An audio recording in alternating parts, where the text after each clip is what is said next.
ശത്രു രാജ്യങ്ങൾ പ്രത്യേകിച്ച് പാകിസ്ഥാൻ ഇനി ഒന്ന് കരുതിയിരിക്കണം. കാരണം കടൽ മാർഗം പോലും ഇനി ഇന്ത്യ നിങ്ങൾക്കൊന്ന് തൊടാൻ പോലും കഴിയില്ല. കാരണം ഇന്ത്യൻ നാവികസേനയുടെ ആദ്യ അന്തർവാഹിനി വിരുദ്ധ യുദ്ധക്കപ്പൽ തയ്യാറാവുകയാണ്.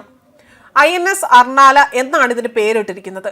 മഹാരാഷ്ട്രയിലെ വാസയിലെ ചരിത്ര പ്രസിദ്ധമായ അർണാല ആ കോട്ടയുടെ പേരാണ് യുദ്ധക്കപ്പലിന് നൽകിയിരിക്കുന്നത്. Anti submarine warfare shallow water ആ ഒരു പരമ്പരയിലെ ആദ്യത്തെ യുദ്ധക്കപ്പലാണ് അർണാല.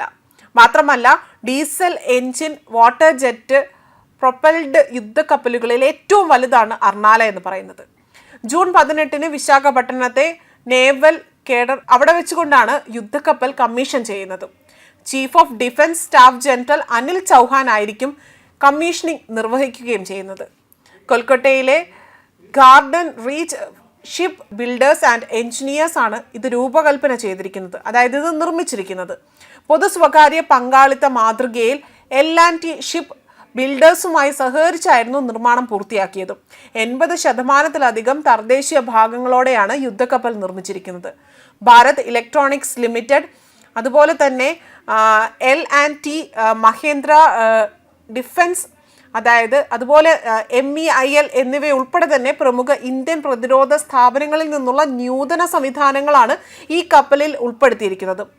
അതുപോലെ കൊൽക്കത്തയിലും കാട്ടുപള്ളിയിലും സ്ഥിതി ചെയ്യുന്ന കപ്പൽ ഉൽപ്പന്ന ഡയറക്ടറേറ്റിൻ്റെയും യുദ്ധക്കപ്പൽ മേൽനോട്ട സംഘങ്ങളുടെയും മേൽനോട്ടത്തിലായിരുന്നു ഇത് നിർമ്മാണം പൂർത്തിയാക്കിയത്. മാത്രമല്ല മെയ് 8 കപ്പൽ ഇന്ത്യൻ നാവികസേനയ്ക്ക് കൈമാറുകയും ചെയ്തിരുന്നു. അതേപോലെ 77 മീറ്റർ നീളവും 1490 ടണ്ണിൽ കൂടുതൽ ഭാരവുമാണ് ഈ യുദ്ധക്കപ്പലിനുള്ളത്. അതുപോലെ diesel engine water jet system ഉപയോഗിച്ച് പ്രവർത്തിക്കുന്ന ഏറ്റവും വലിയ ഇന്ത്യൻ നാവികസേന യുദ്ധക്കപ്പലാണിത്. കപ്പലിൻ്റെ മുദ്രാവാക്യമായി ദേവനാഗരി ലിപിയിൽ ആർണവെ ശൗര്യം എന്ന് ആലേഖനം ചെയ്തിട്ടുണ്ട്. സമുദ്രത്തിൻ്റെ ശൗര്യം എന്നതാണ് ഇത് അർത്ഥമാക്കുന്നതും. ഇന്ത്യൻ മഹാസമുദ്ര മേഖലയിലെ സമുദ്ര സുരക്ഷയിൽ സ്വാശ്രയത്വം കൈവരിക്കുക എന്ന ഇന്ത്യൻ നാവികസേനയുടെ ലക്ഷ്യമാണ് അർണാലയിലൂടെ തന്നെ സാക്ഷാത്കരിക്കുന്നത്.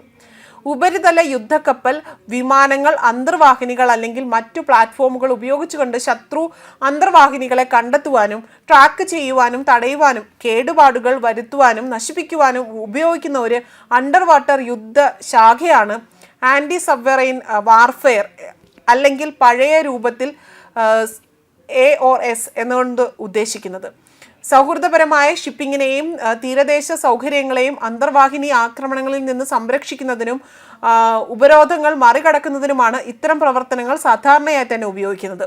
വിജയകരമായ ASW പ്രവർത്തനങ്ങളിൽ സാധാരണയായി തന്നെ സെൻസർ, ആയുധ സാങ്കേതിക വിദ്യകളുടെ സംയോജനം, ഫലപ്രദമായ വിന്യാസ തന്ത്രങ്ങളും മാത്രമായ പരിശീലനം ലഭിച്ചുകൊണ്ട് ഉദ്യോഗസ്ഥരും ഇതിൽ ഉൾപ്പെടുന്നു. സാധാരണയായി ആദ്യമൊരു ലക്ഷ്യ അന്തർവാഹിനി കണ്ടെത്തുന്നതിനും വർഗീകരിക്കുന്നതിനും കണ്ടെത്തുന്നതിനും ട്രാക്ക് ചെയ്യുന്നതിനും സങ്കീർണമായ സോണർ ഉപകരണങ്ങൾ ഉപയോഗിക്കുന്നുണ്ട്. അതിനാൽ തന്നെ സെൻസറുകൾ ASWയുടെ ഒരു പ്രധാന ഘടകമായി തന്നെ പറയുന്നുണ്ട്. അന്തർവാഹിനികളെ ആക്രമിക്കുന്നതിനുള്ള സാധാരണ ആയുധങ്ങളിൽ ടോർപിഡോകളും നാവിക മൈനുകളും എല്ലാം തന്നെ ഇതിൽ ഉൾപ്പെടുന്നവയാണ് ഇതെല്ലാം.